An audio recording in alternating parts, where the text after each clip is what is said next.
Bismillahirrahmanirrahim. Assalamualaikum warahmatullahi wabarakatuh. Perkenalkan, nama saya Ovilia Mayatatiwi. Saya dari kelas 12E. Saya berasal dari Desa Padang Gading. Di sini saya akan mempresentasikan pelajaran saya, yaitu pelajaran usul fikih yang berjudul tentang satu syariah. Assalamualaikum warahmatullahi wabarakatuh.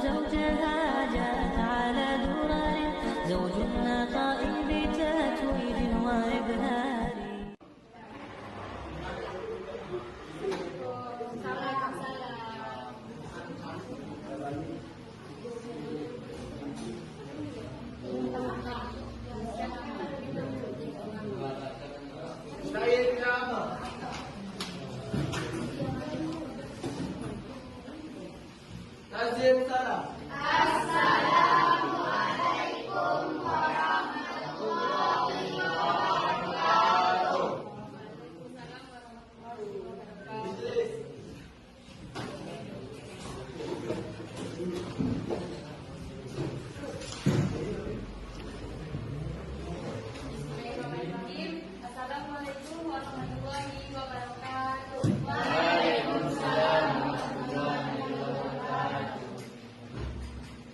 Sebelumnya, perkenalkan, nama Ibu Ovilia Mayatatiwi, Ibu dari Desa Padang Gading, Ibu lulusan dari Universitas Bengkulu. Apakah Ibu bertanya? Umur Ibu berapa, Bu? Ibu masih 17 tahun. Baik, berdirinya Ibu di sini akan menggantikan pelajaran usul fikih yang diajar oleh Ibu Almi karena beliau sudah berhalangan karena tidak bisa hadir pada hari ini.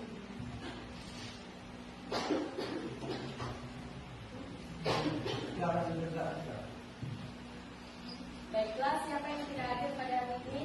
Hadir.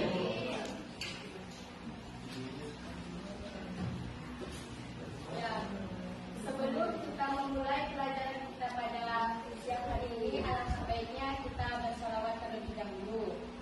Baik, untuk ketua kelasnya silahkan pimpin salawat badan ya pada harga. Ya, teman-teman, kalian dari salawat. 1, 2, 3.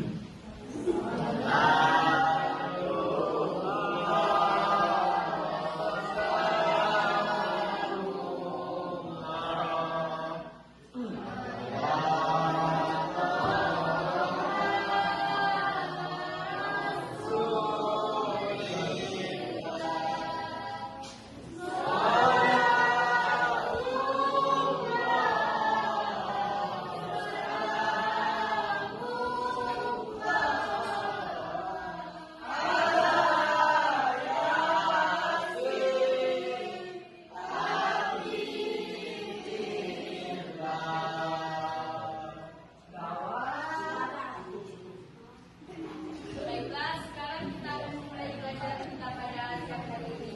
Sekarang kita mempelajari tentang pelajaran usul fikih. Siapa yang tahu judul hari ini yang dibawakan, yaitu adalah satu syariah. Apa anak-anak? Satu syariah. Sekarang kita akan menjelaskan tentang satu syariah ini. Nah, di sini terdapat definisi atau pengertian tentang satu syariah. Siapa yang tahu pengertian tentang satu syariah ini? Katakan.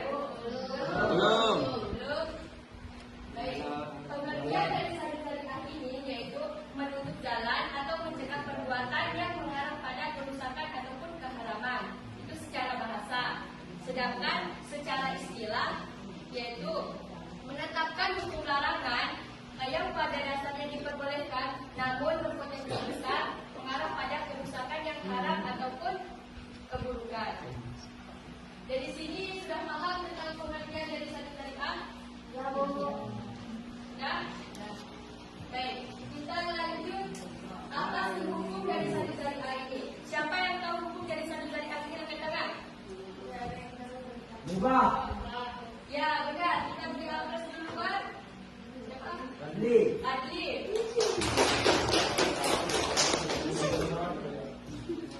Ya, hukum dari satu syariah ini yaitu berubah atau bahkan diperbolehkan. Maksudnya yaitu jika ada sesuatu yang pada dasarnya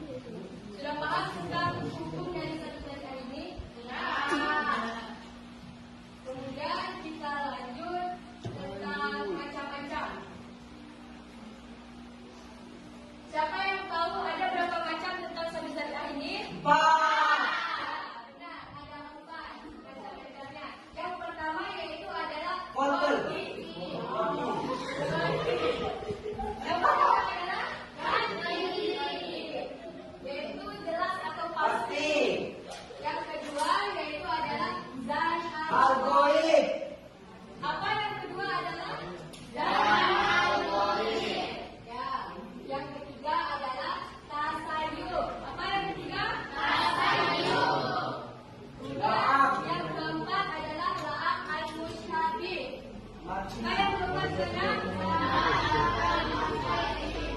Ya, di sini siapa yang tahu pengertian dari koti? Pasti. Itu sejarahnya. Siapa yang tahu? Apa, Bu? Itu secara singkatnya. Kerusakan pasti. Ya, di sini gua akan menjelaskan maksud dari koti ini. Maksud dari koti itu yaitu adalah perbuatan yang mengarah pada kerusakan, perbuatan yang jelas dan pasti akan mengarah pada kerusakan, tetapi tidak meskipun pasti, jelas dan pasti. Paham? Perbuatan yang jelas dan pasti akan mengarah pada kerusakan yang besar. Perbuatan yang pasti, jelas akan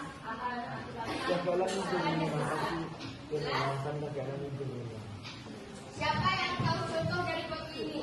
Siapa yang tahu contohnya? Bakar hutan. Ah, Salah. contohnya yaitu adalah menjual barang haram seperti narkoba yang dapat merusak moral kita. Paham? Kemudian yang kedua yaitu adalah zat al-ghalib, yaitu kemungkinan besar. Siapa tahu pengertiannya? Belum.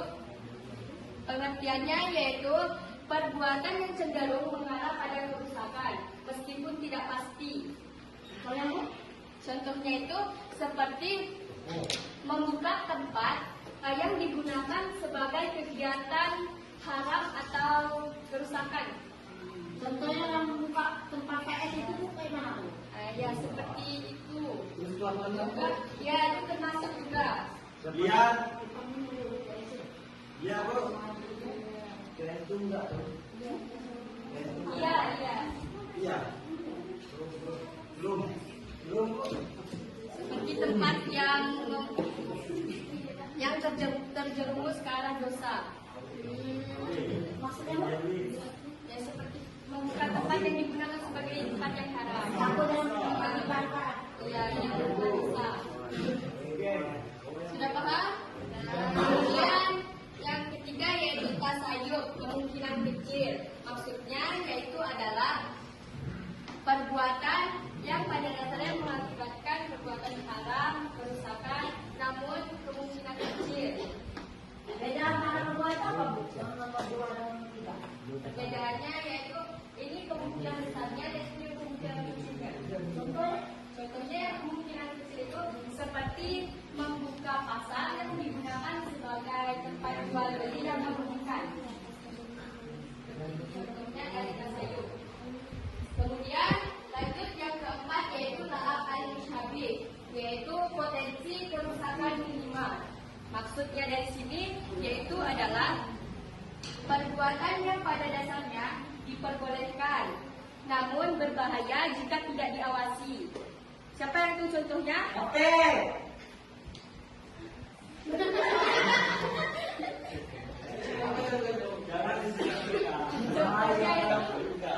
Contohnya seperti membuat sumur atau menggali sumur di depan rumah pada saat malam hari, sehingga seseorang atau orang lain bisa masuk ke dalamnya. Atau bang dia. Ya. Sudah paham? Apakah ada yang ditanyakan tentang macam-macam pengertiannya? Apa manfaat satu dari manfaatnya itu yaitu adalah untuk menetapkan hukum Islam agar tercegah dari perbuatan yang haram dan keburukan tersebut. Manfaat sebesar ini ya. Ya. Mana yang memegang sari-sari ini siapa saja, Bu?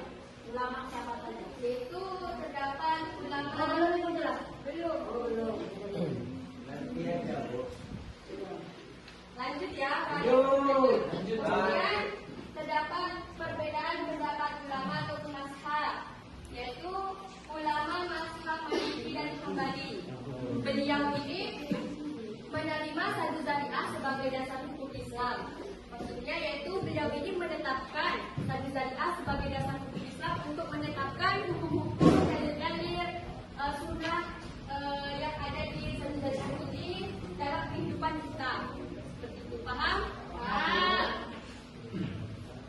Kemudian adapun ulama mazhab Zahiri. Ulama mazhab Zahiri ini beliau menolak Sabil Syariah sebagai dasar hukum Islam karena harus menetapkan dasar hukum Islam itu harus ditetapkan dengan hadis-hadis ataupun dalil yang jelas dan pasti yang itu tadi. Sudah paham?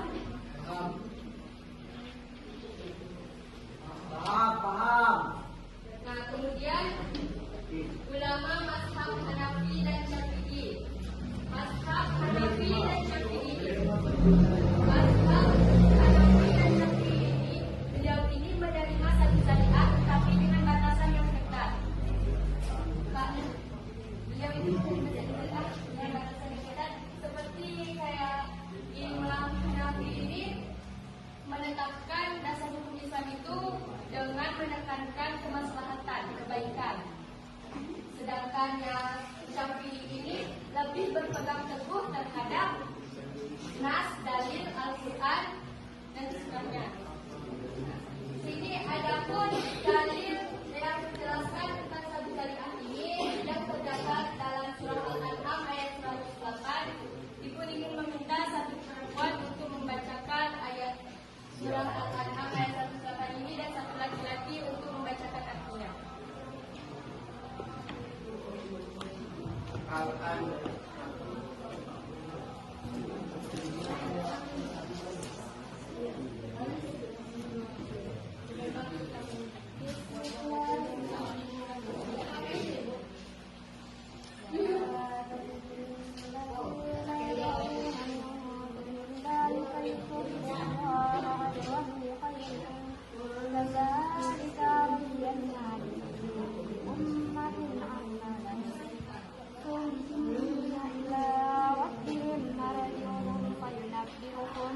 وينبئهم بما كانوا يعملون صدق الله العظيم.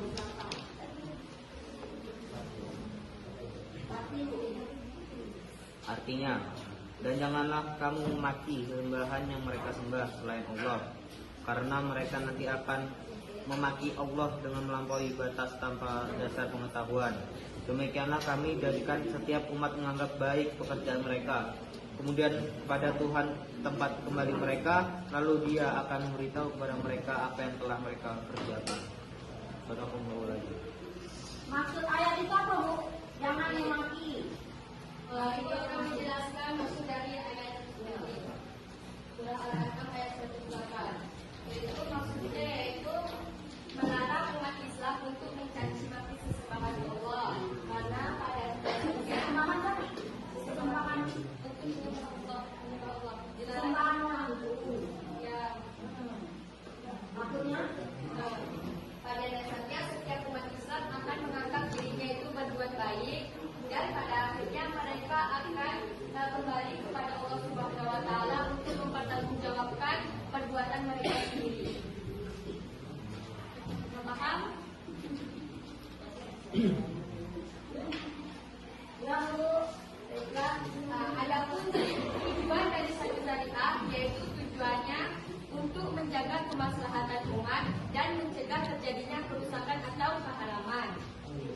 Dan terdapat prinsip tentang Sabil Syariah ini, yaitu prinsipnya didasarkan pada dalil-dalil dan sunnah, yang maksudnya atau bermakna untuk menjaga perbuatan yang mengarah pada dampak negatif. Apakah sudah paham tentang Sabil Syariah ini?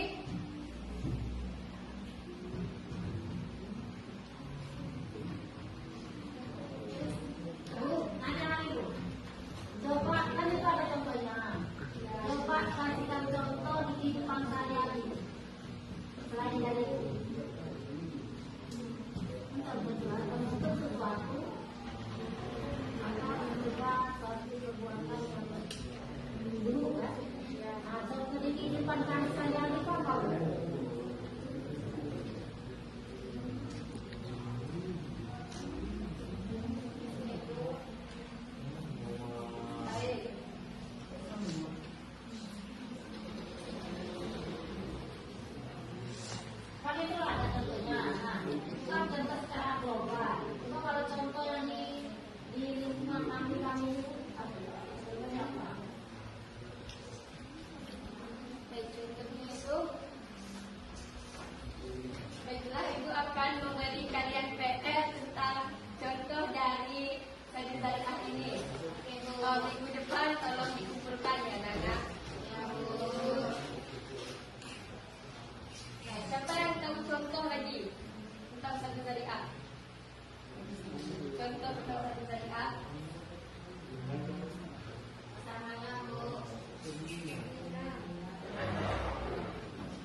Kemungkinan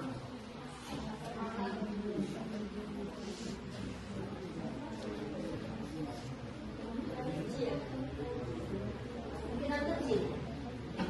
Satu kecil. Kemungkinan besar. Maksudnya kecil besar apa? Karena di situ dapat menimbulkan zina antara laki-laki dan perempuan kepada kanak-kanak hari.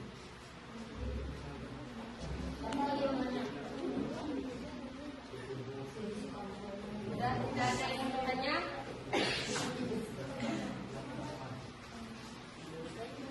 Tanya lagi siapa mau tanya?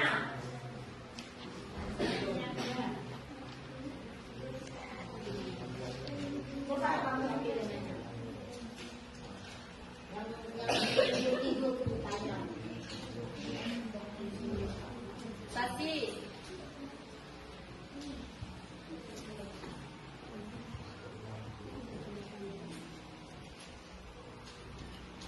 Kamu tahu namanya Sasi? Oke, itu tetangga ibu. Tetangga ibu. Ini soal buat kamu. Jawab, kamu tidur lagi dari tadi. Saya. Emang dia suka tidur malas itu. Apa kedudukan sandi syariah dalam menetapkan hukum Islam? Saya. Mubah. Kedudukannya. Bukan hukumnya.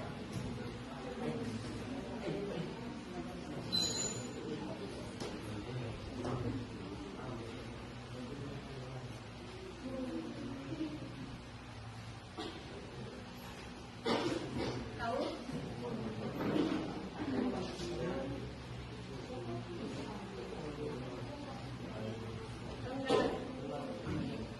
Nah, baiklah. Nah, itu tadi soal yang dari Sasi itu untuk PR kalian semua nanti di rumah. Oke, dua berarti PR-nya Ada dua PR contoh sama kedudukan sandi syariah dalam menetapkan hukum Islam. Baiklah.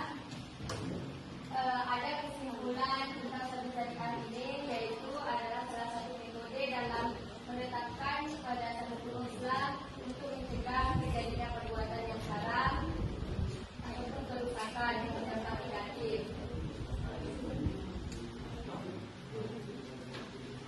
Baiklah, sebelum Ibu tutup pelajaran pada siang hari ini, Ibu ada sedikit motivasi untuk kalian semua, yaitu setiap kata yang kalian pelajari akan membawamu lebih dekat kepada mimpimu. Jangan biarkan kegagalanmu menghentikan langkahmu, karena setiap mimpi yang besar dimulai dari proses yang benar. Oke, nah.